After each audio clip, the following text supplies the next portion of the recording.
Veronica. That was your choice, though. All right. I need you to hear me, Veronica. I understand, and your son is acknowledging the sacrifices you made. Now, Quentyne joins us from Pasadena, Texas. You see, Quentyne is hoping that a paternity test will solve a 35-year-old paternity mystery. You see, when Quentyne was 9, his mother, Veronica, told him that the man he thought was his biological father was not, and that a man named Joe could be his dad. So Quentyne admits not knowing who his father is has caused him to lead a life of what he calls self-sabotage. Last night, Karamo had a chance to sit down with Quentyne and hear his story. So Quentyne, I gotta say thank you so much for speaking with me today. I really, truly appreciate it. Thank you for having me. So I know that there's been a large, consistent part of your life that you didn't grow up with a father figure. What was that like for you? You gotta be that rock in the house. You know, even though your mama's the rock, you gotta be the forefront rock. If anybody comes to the house, you gotta be the defense. My mom couldn't teach me how to do that. By being in the streets, I had to learn that. Your entire life, you just always felt like you had to be the strongest because you were also still trying to be strong outside the house. What happened? Did you end up going to jail or anything? I got arrested and charged at the age of 17. And I was convicted for a crime. I had to spend some time behind bars. So yeah, it basically gave me a wake-up call. I was like, you know what, you need to slow down. Where does this anger come from when it comes to Joe? Because it sounds like Joe was there for you. I do remember being with him as an infant, but going throughout childhood and as a teenager into adulthood, getting in trouble, like nowhere. And so if you thought I was your son all this time, why didn't you come looking for me? Do you think that if Joe is your father, that you can build a relationship with him? I would be lying if I said I felt a connection. It's kind of hard when you want to connect with somebody that you don't even know. Mm-hmm. You know, so I mean, I would like to build a relationship if it was that he's my father, you know, and ask all these questions. Like right now, like to me, if I was to see him in the street, like I would probably just, you know, walk right past him. I realize that after you get those answers, there's a lot of things that you're going to have to process so that you can get stronger and that you can feel more comfortable. Are you ready to confront those things once you get the answer? I am. I'm very ready to confront them. You confronting this stuff right now in your life, saying that I want answers and I want to heal from whatever answer I get, and asking for help, I honor you right now for that. Thank you. Okay, so Quentyne, let's talk about the fact that you're 35 years old and you never knew really who your biological father was. When I was younger, playing football, you know, doing sports, I seen my mother on the sidelines.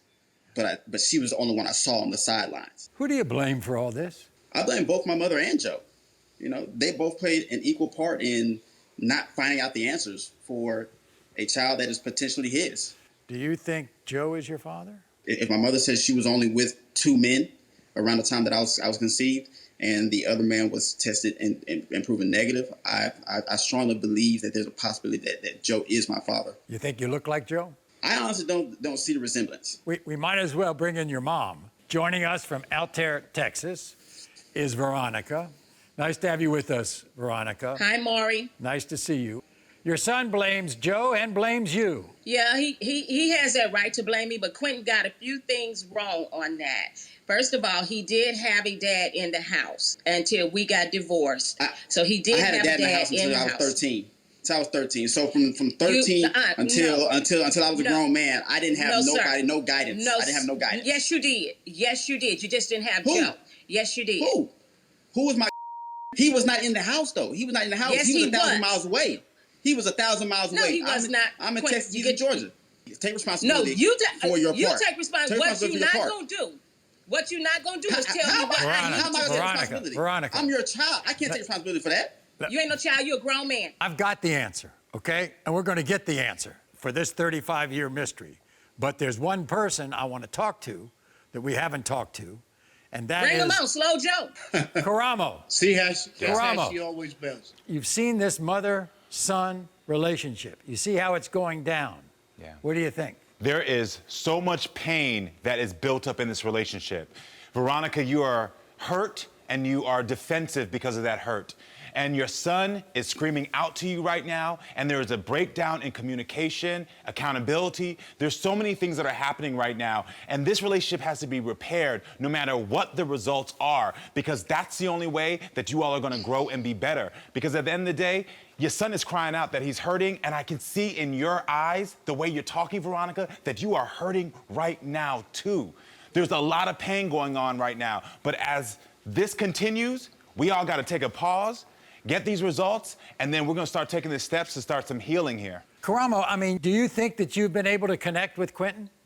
I do. You know, Quentyne's at a really amazing spot in his life, especially as a man, where he is saying, I want answers, I want to confront the things that have been going on in my life, and that takes a lot of courage. That's because he had a strong mama there. Veronica, you know what? I'm going to give you that. You are a strong mother. You are a strong mother, and he did learn. I had to do what I had to do. He learned. I sacrificed for my son. Veronica, no one is taking. He didn't tell you I sacrificed for Veronica, my son. I love you for that. I love you for that. From all that doesn't take away from the fact that I was denied something that every young boy should have. Everything he's needed in his life. Veronica. Even up until that was your choice. Veronica. That was your choice, though. All right. I need you to hear me, Veronica. I understand, and your son is acknowledging the sacrifices you made. We hear it, we see it, and we know it. But what we need you to know right now is that this is a moment for you to do what you've always done as a mother and step back and be there for your son, because he is trying to step up and to be the man you raised him to be. He needs to heal and he needs to move forward. And Maury's about to give us some results that are going to help us do that.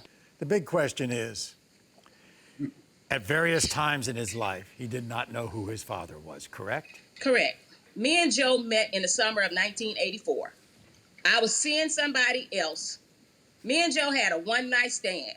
Being a black woman raised in the 60s and the 70s is totally different than the generation my son came up in.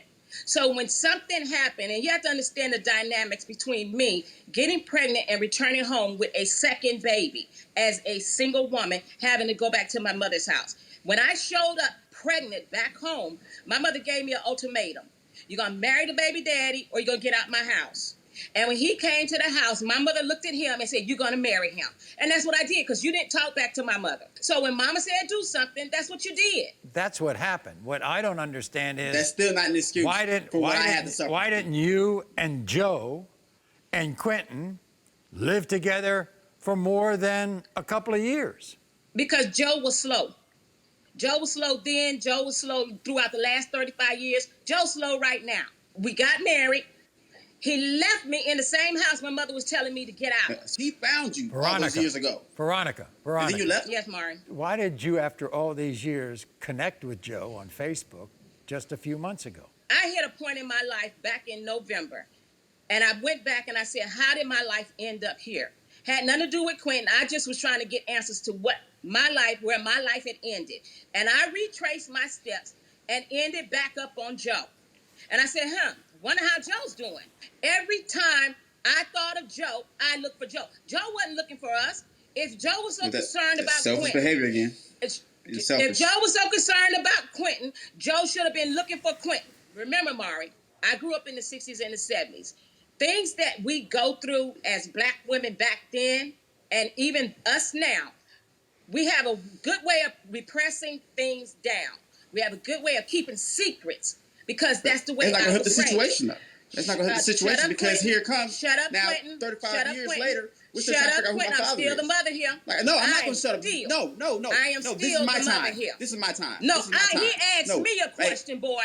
He asked you a question, and guess what? And you're not giving the answers that we all want. Yes, though. I am. Yes, I am. What's the answer? Like you're sort of beating around the bush. We want the answers, Mom. Okay. Before we do that, I want to talk to Joe. Joe comes to us from Bel Air, Maryland, an area I know well.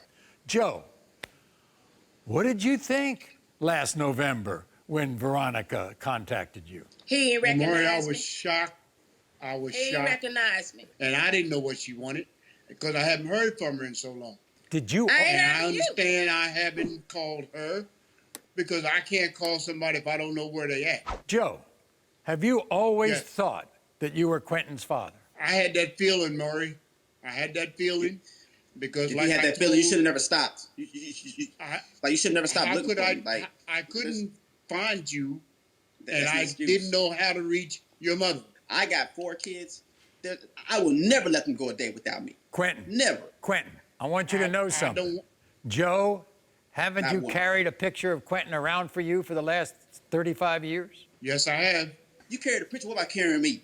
How about that? If I knew where you I got was at, I I would got a probably 1-year-old. be I there. see him every Don't day nobody care after about work. the I see my 1-year-old every day after work. Every day. I pick him up. Okay. That's my world. My All kids right. are my world. Exactly. Quentyne, I wanna take- Veronica's fault, period. Then why you didn't come? If I'm your world, you should have made it to me.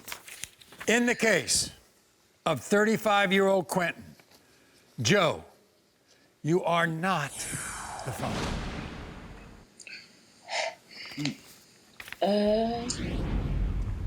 So, Okay. wow. That's right.